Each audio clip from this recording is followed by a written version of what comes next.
guys, MPTV, Matt Piper, the Soccer Mentor. Hope you're all doing well, hope you're enjoying the videos. Now guys, listen, I know that these videos are, normally my videos last anywhere between 6 or 7 minutes to 12 minutes max. But these videos with the interviews, there's so much information that I'm trying to extract from these former footballers and current footballers. To try and get as much value as possible for you guys to listen to and really give you some tips and advice on how best to improve your game as a footballer.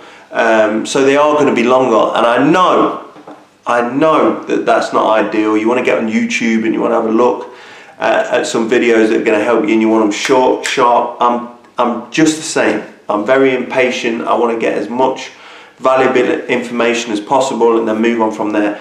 But there's so much information coming out of some of these guys that is really going to help you guys, I promise you. So make sure you spend the time and really listen to the interviews and the information and the advice that the guys are giving, because it is ultimately only going to help you. So this is part 2 with David Bell. Really great interview, really enjoyed it. Listen, I'm nearly 35 years old and I learned some things from him, and David's younger than me, so it was really great to listen to. In this part 2 of the interview, we touched on what he thinks is what is needed these days to make it as a professional footballer, so he gives some real vital information there, and also dealing with rejection, or if you're told by a manager or a coach you're not good enough. So have a look, and I hope you enjoy it and I hope you get something from it. Thanks guys. I ask it everyone that comes on the channel, because at the end of the day, I've not got loads of subscribers, we've got about 2,500 now, but I know I'm adding value, and the guests that I get on are adding value to try and help these kids improve, and I know a lot of them want to be professional footballers. In your opinion, what do you think it takes these days to become a professional footballer? In my opinion, again, football's about opinions, and you know, you'll have 10 other people on here ask the same question, you probably get 7 different answers. Yeah. But for me, the way I can sum it up is, I think you have to dedicate yourself to the sport that you're in. Obviously, if it's football, it needs to be, 24/7 football, because I don't think, when people talk about natural talent and a young kid bursts on the scene and, oh look, he's naturally talented, he's one of the best naturally talented young players in the world, and I don't believe in that.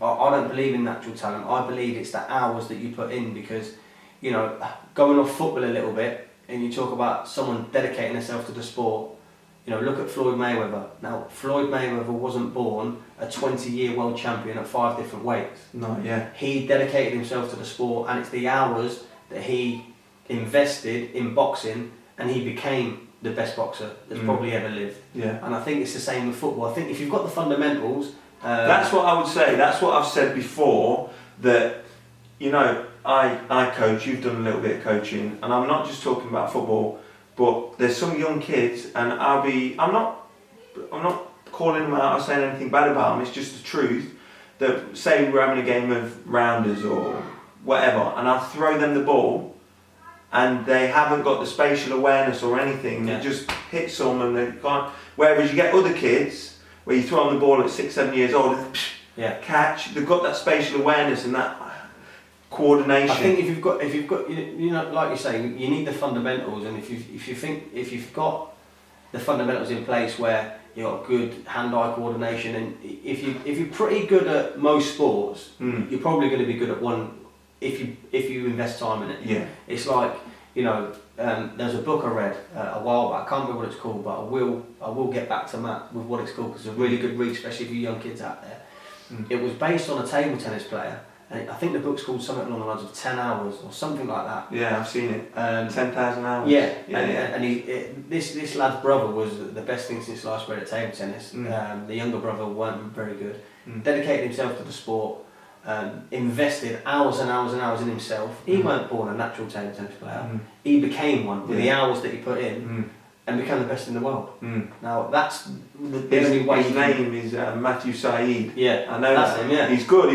He he's a big journalist now, Yeah. and he's really clever with Yeah. sport and talking about sport and psychology. Yeah. And 10,000 hours is to do with, that's what they say, and that's what Matthew Said says, but it's been proven over a period of time that any kid that makes it as a professional in a sport has usually, most of the time, concentrated at least 10,000 hours to that profession. Yeah. Which makes sense in what you're yeah, saying. I totally agree with that. And again, going off football a little bit, in any walk of life, you know, you don't wake up as a computer technician or someone that's going to go and work for Apple or Microsoft, and you don't wake up one day as a baby and think, well, you know, I'm a genius. It doesn't work like that. Don't get me wrong. You have the, you know, 1 in 5 million that is a natural genius, which you're born with, which is, you know, very, very rare. You have to put the hours in, so it doesn't matter what you do, especially with football, because, you know, if you've got Matt Piper and David Bell, both elite athletes, both tall, quick, strong, what's going to be the difference between me getting taken on as a professional or you? It's that extra hours that one of us are going to invest that the other one hasn't. And I really believe in that. Any young kid, you need to dedicate yourself to the sport and make sure you put the hours in, because practice don't make perfect, because I don't believe in perfect, but practice certainly makes you better. I definitely agree with that. And for people, because I've had questions on come through as well from people saying, oh yeah, but I'm trying to do as much as I can, but I feel like I'm overtraining. What would you say to that? Yeah, I agree. You know, when I say you have to put the hours in, I'm not talking, you know, you train morning, noon and night, because that's just unrealistic. And especially if you're a young kid, you know, you're going to want to go out with your mates and you might be playing other sports at school, etc. So no, you know, don't literally take us literal on that, where, you know, you're training 12 hours a day. You know, that can't happen. But if you know, if you're training every day or every other day as a young kid, and on the weekends, that's more than enough. As long as you're enjoying it.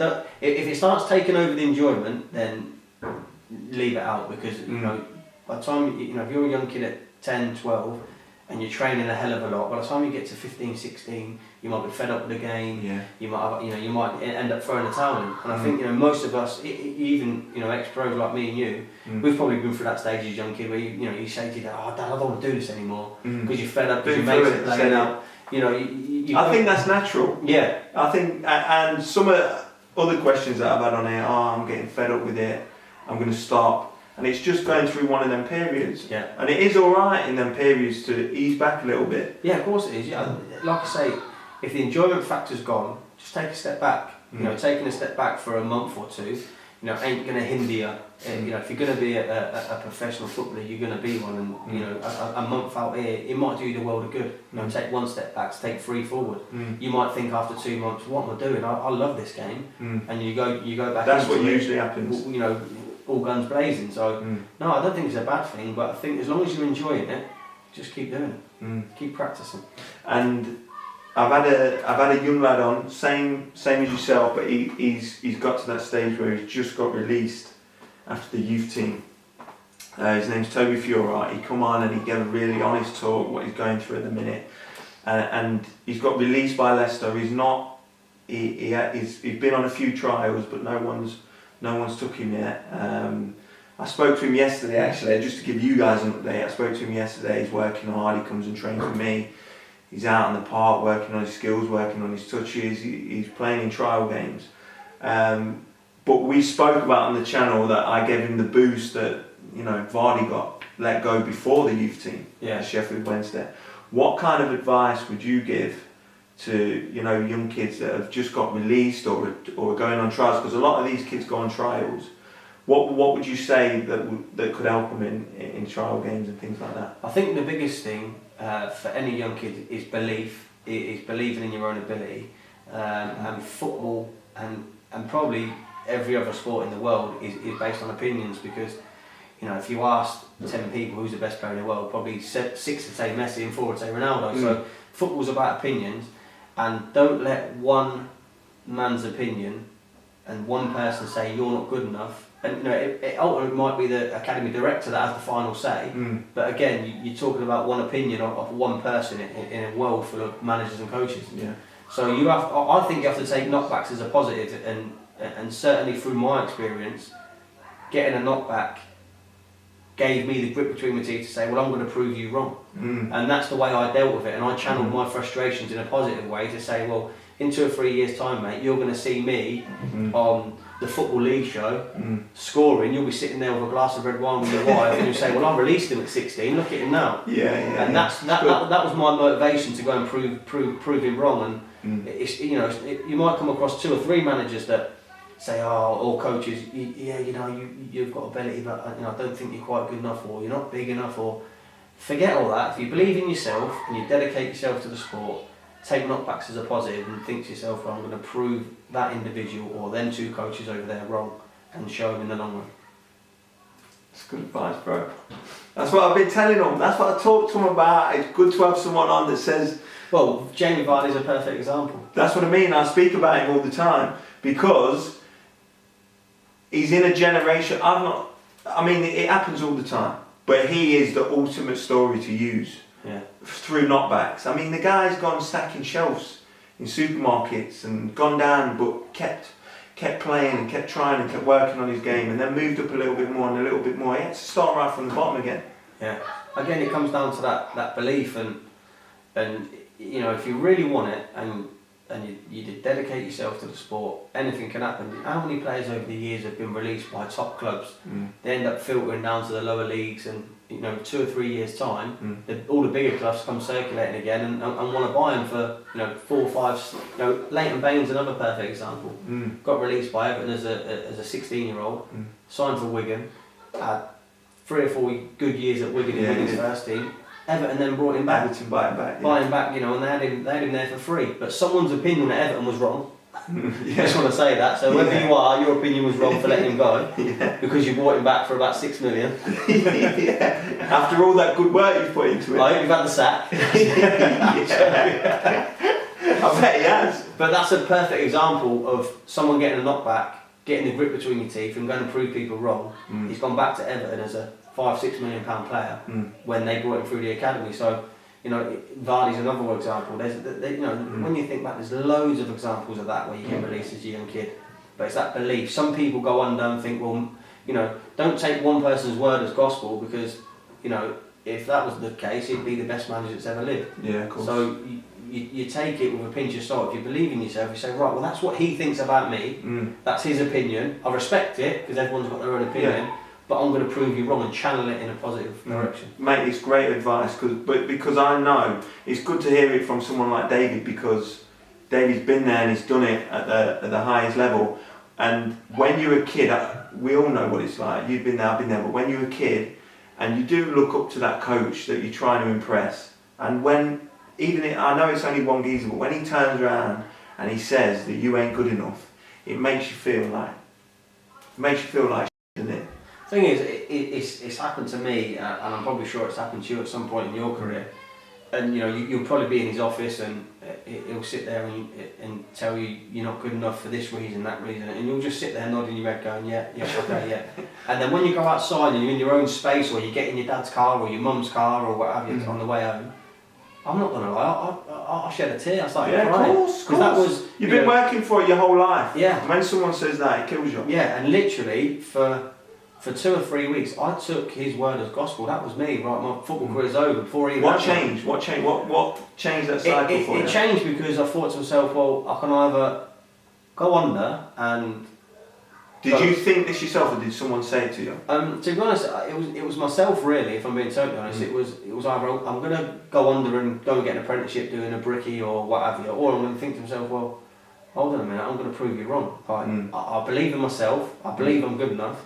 I'm going to go and show another coach or a manager that I am, and prove that one wrong. And that's what happened to me in my career. And that's the advice I give to any young kid that gets a setback.